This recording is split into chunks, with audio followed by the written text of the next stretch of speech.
സംസ്ഥാന വനംവകുപ്പ് നടപ്പിലാക്കാൻ ഉദ്ദേശിക്കുന്ന ഹരിത കേരളത്തിനായി ബൃഹത്തായ വൃക്ഷവൽക്കരണ പരിപാടികൾ പൊടിപൊടിക്കുമ്പോൾ മുറ്റങ്ങൾ പോലും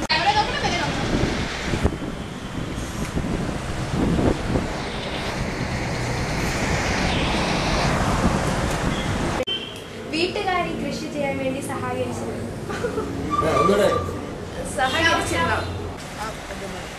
ഞാൻ ചോദിക്കുക ഇതാരാണ്?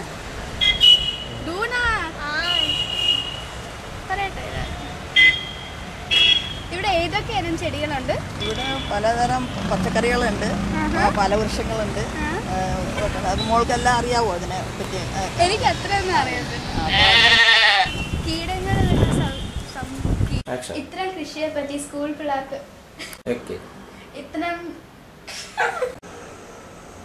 ഇത്തരം കൃഷിയെ പറ്റി സ്കൂൾ കുട്ടികൾക്ക് എന്ത് സന്ദേശമാണ്? ഈ ഫീച്ചർ കാണുന്ന ഏവരും ഇതൊരു മാതൃക എടുക്കുമെന്നും ആന്റിയുടെ പാത പിന്തുടരുമെന്ന് വിശ്വാസത്തോടെ നന്ദി, നമസ്കാരം. ഒന്നുകൂടെ എടുക്കാം. മിസ്സസ് ആരിഫ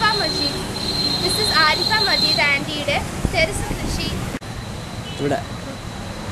തലസ്ഥാന നഗരത്തിന്റെ ഹൃദയഭാഗമായ ശാസ്തമംഗലത്തെ ലൂമിയറിലെ മിസ്സസ് ആരിഫ മജീദ് വനംവകുപ്പ് നടപ്പിലാക്കാൻ ഉദ്ദേശിക്കുന്ന ബൃഹത്തായ വൃക്ഷവൽക്കരണ പരിപാടികൾ പൊടിപൊടിക്കുന്ന ഈ കൊച്ചു കേരളത്തിൽ ഒരു വീട്ടിൽ ഒരു മരം എന്ന പദ്ധതികൾ എങ്ങനെ സാധ്യമാകും?